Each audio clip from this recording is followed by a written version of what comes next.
Hello दोस्तों, मैं फिर हाजिर हूँ एक नई कहानी लेके। सरपंच की समझदारी। एक समय की बात है, रोशनपुर नामक गांव में कुछ दिनों से बहुत चोरियां हो रही थी। चोरी के कारण गांव के लोगों का जीना मुश्किल हो गया था। गांव वाले प्रतिदिन चोरों को पकड़ने की नई नई तरकीबें बनाते, लेकिन सब धरी की धरी रह जाती। गांव के सरपंच चौधरी साहब भी इस वक्त समस्या का समाधान जल्द से जल्द निकालना चाहते थे। एक रात चौधरी साहब चारपाई पर लेटे थे कि उन्हें खिड़की के बाहर दो आदमी खड़े दिखाई दिए। उन्होंने कड़क कर पूछा, कौन है? किसी ने उत्तर नहीं दिया। सरपंच को समझ में आ गया कि आज चोरों ने चोरी के लिए मेरा ही घर चुना है। शोर मचाने का मतलब था चोरों को भगाना, और ऐसा करके गांव से चोरी समाप्त नहीं की जा सकती थी।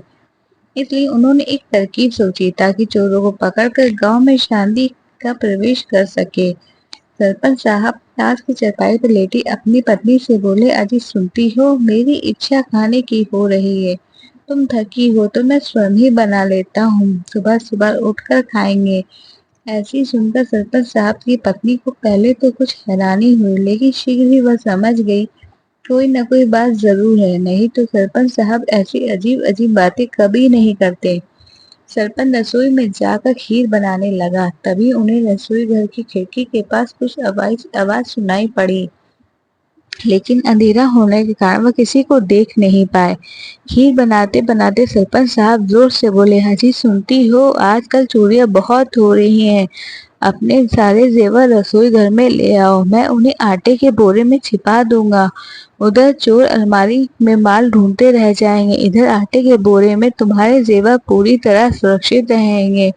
इतना कहकर सरपंच साहब फिर बोले, लो बन गई पिस्ता बादाम वाली बढ़िया खीर, इसे ठंडे होने के लिए रख रहा हूँ, सुबह खाएंगे। तुम्हारे जेवर भी आटे के बोरे में छिपा रही हैं, चलो अब सो जाते हैं। सरपंच साहब अपने कमरे में गए और कमरे का दरवाजा जोर से बंद कर दिया, जिससे चोरों को लगा जैसे कि वे सो गए। फिर वह दरवाजे के एक छोटे से छेद में रसोई घर में होने वाली गतिविधियां देखने लगे। सरपंच साहब टकटकी लगाए दरवाजे के छेद से देख रहे थे, पर उन्हें वहां कोई दिखाई नहीं दे रहा था।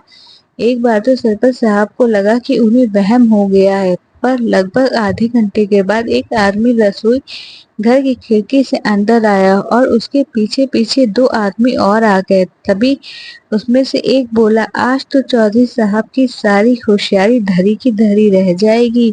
आटे के बोरे में जेवर छिपाकर बहुत चालाक बनता है। अब हमें क्या जरूरत की चौधरी के कमरे में जाके अलमारी तोड़े और आटे के बोरा जिंदाबाद। इस पर दूसरा आदमी बोला, अरे लगता है तूने चौधरी की पूरी बात नहीं सुनी। आटे का बोरा बाद में देखेंगे, पहले बोलो मीठी खीर जिंदाबाद। अरे भाई, क्या तुमने नहीं सुना? सबसे पहले पेट पूजा, उसके बाद काम दूजा। सरपंच साहब दरवाजे के छेद से झांककर उनकी इन हरकतों को देखकर मुस्कुरा रहे थे, क्योंकि चोरों को पकड़ने के लिए सरपंच साहब ने जो योजना बनाई थी वह लगभग पूरी हो रही थी। चोर मजे से सरपंच साहब की बनाई हुई खीर खा रहे थे और उसकी तारीफ कर रहे थे, किंतु थोड़ी देर बाद उसकी आवाज आना बंद हो गई। सरपंच साहब ने छेद से झांक कर देखा तो तीनों चोर गहरी नींद में सो रहे थे। सरपंच साहब ने पहले से ही सोच रखा था अब इनका क्या करना है। उन्होंने तुरंत फोन किया, पुलिस को इस घटना की सूचना दी। लगभग 10-15 मिनट में पुलिस सरपंच साहब के घर पहुंच गई और रसोई घर में सोते चोरों को गिरफ्तार कर लिया गया। पुलिस अधिकारी ने पुलिस सरपंच साहब से पूछा, चौधरी साहब आपने इन्हें ऐसा क्या खिला दिया, मजे से सोने लगे? पुलिस अधिकारी की बात सुनकर सरपंच साहब हंसते हुए जोर से बोले, खीर में नींद की गोली जिंदाबाद। हा हा हा हा। Thank you so much. Thanks.